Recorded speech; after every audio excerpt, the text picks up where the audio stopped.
मैं सबसे पहले इस चुनावी जनसभा में उपस्थित हमारे गठबंधन के सभी साथियों को बहुत बहुत धन्यवाद और बधाई देना चाहता हूं। ये चुनाव 2024 का चुनाव और इस जगह पर दिखाई दे रहा है कि ऐतिहासिक वोटों से दानिश अली जीत करके जा रहे हैं।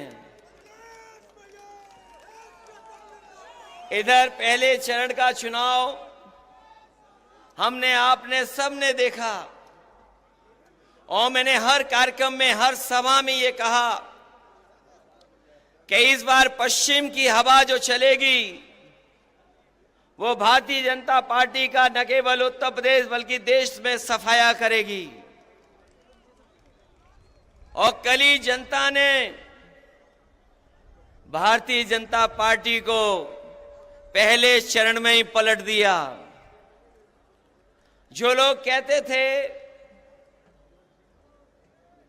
कि उनकी फिल्म चल नहीं रही है, मैं उन्हें बताना चाहता हूं, पहले दिन ही पहला शो भारतीय जनता पार्टी का फ्लॉप रहा।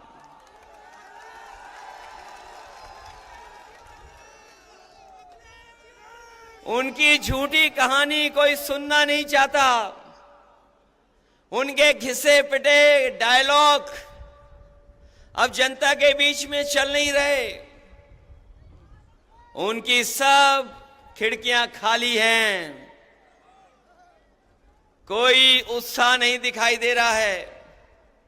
यूपी वाले जब स्वागत करते हैं तो अच्छा स्वागत करते हैं, लेकिन जब विदाई करते हैं तो ढोल नगाड़े से विदाई करते हैं। इस बार तो अमरोहा की ढोलक बज करके भारतीय जनता पार्टी की विदाई होने जा रही है। जो कभी जुमले लेकर के आए थे, जिन्होंने कहा किसान की आय दोगुनी हो जाएगी, आज 10 साल हो गए, बताओ किसी किसान की आय दोगुनी हो गई हो? कोई हमारा बुनकर भाई खुशहाल हो गया हो? हमारे नौजवानों को कहा कि नौकरी देंगे हर साल 2 करोड़। बताओ बेरोजगारी इस तरीके से फैली है और सरकार जानबूझ करके बेरोजगार रखना चाहती है। अभी जितनी भी सरकार में परीक्षाएं हुई हैं, सब पेपर लीक हो गए। पहला पेपर लीक हुआ, सरकार सावधान नहीं हुई। उसके बाद जितनी परीक्षाएं हुई सब में पेपर लीक हो गए। और कई बार मैंने कहा कि 60 लाख बच्चों का, 60 लाख नौजवानों का भविष्य अंधकार में डाल दिया इस सरकार ने। और अगर किसान नाराज हैं, अगर हमारा नौजवान भी नाराज है, और अगर 60 लाख बच्चों के परिवार का इन्होंने भविष्य छीना है, तो केवल अगर हम 60 लाख के परिवार के लोगों की नाराजगी को गिन लें, अगर एक परिवार में 3 लोग इस सरकार से नाराज हैं, तो 60 लाख बच्चों का पेपर लीक किया इन्होंने। अगर 60 लाख का गुणा हम 3 से करें तो 1 करोड़ 80 लाख बनता है। और 1 करोड़ 80 लाख अगर हम 80 लोकसभाओं से भाग दे दें तो बताओ 2,25,000 वोट कम हो रहा है हर लोकसभा में, कि नहीं कम हो रहा है?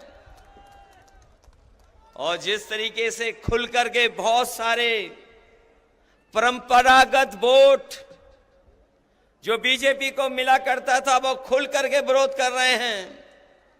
हर लोकसभा में पंचायत हो रही है। ऐसे परंपरागत वोट जो भारतीय जनता पार्टी के खिलाफ खड़े हो गए हैं, मैं उनकी राजनीतिक चेतना को धन्यवाद और बधाई देता हूं कि वो भारतीय जनता पार्टी को हराने के लिए अपना पंचायत कर करके फैसला ले रहे हैं। मैं उनको बधाई देता हूं। ये जो जुमले दिए थे वो गारंटी दे रहे हैं। इन्होंने कभी कोरोना भगाने के लिए ताली और थाली बजवाई थी। ये गारंटी नहीं, ये घंटी है इनकी।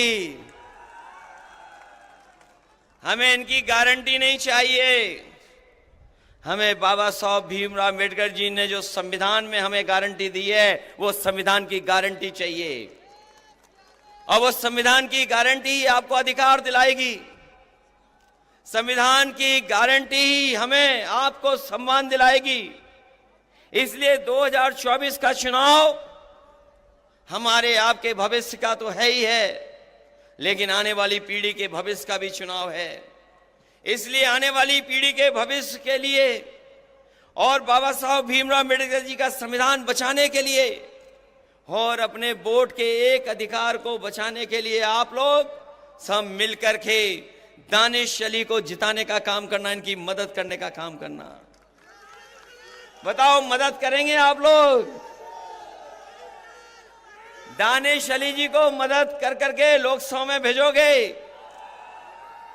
हमारे विधायक ये कह रहे थे, महबूब अली जी ने बहुत काम किया है, सड़कें बनवाई, पुल बनवाए, फ्लाईओवर बनवाए, एम्बुलेंस चलवाई, पुलिस के लिए गाड़ी चलवाई, सरकार में बहुत काम हुए हैं, सड़कें बनी और ये स्टेडियम भी बना। काम में कोई मुकाबला नहीं है। लेकिन अगर यहाँ के लोग ठान लेंगे तो पहले बहुत वोटों से जिताया था, बहुत वोटों से जिताया था। यही विधानसभा अगर मन बना लेगी तो 1 लाख वोट से जिता करके भेजेगी। हमारे मंत्री जी थोड़ी कंजूसी करते हैं, इन्हें कंजूसी छोड़ देनी चाहिए। इसलिए साथियों, हम आपसे विशेष समय पर अपील करने आए हैं। ये गठबंधन जो बना है, यहां एक एक बैठे नौजवान बुजुर्ग चाहते थे ये गठबंधन बने। कोई कहता था खुल करके, कोई दिल ही दिल सोचता था कि गठबंधन हो जाए। आप मनी मन सोचते थे कि गठबंधन हो जाए। हम लोगों ने बड़े मन से गठबंधन किया है। इसलिए मैं अपने सभी साथियों से कह रहा हूं कि गठबंधन का प्रत्याशी ऐतिहासिक वोट से जीत करके जाए। जो सवाल महंगाई का है, बेरोजगारी का है, वो आपके सामने है और बहुत सारी तकलीफ परेशानियां हैं। उत्तर प्रदेश और दिल्ली की सरकार ने मिलकर के उत्तर प्रदेश के साथ भेदभाव किया है और इस भेदभाव को मिटाने के लिए और अपने मान सम्मान के लिए और संविधान बचाने के लिए आप लोग वोट कर देना।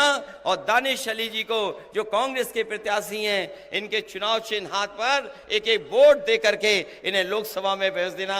यही मैं कहने आया हूं। आप सबका बहुत बहुत आभारी हूं। अपने नेताओं का भी धन्यवाद, कांग्रेस और तमाम दल के लोग हैं उन सबका बहुत बहुत धन्यवाद। इस उम्मीद और इस भरोसे के साथ कि जब अगली बार लोकसभा में जाएंगे तो दानिश अली जी वहां दिखाई देंगे और आपकी आवाज को लोकसभा में बैठ करके बुलंद करने का काम करेंगे। बहुत बहुत धन्यवाद आपका।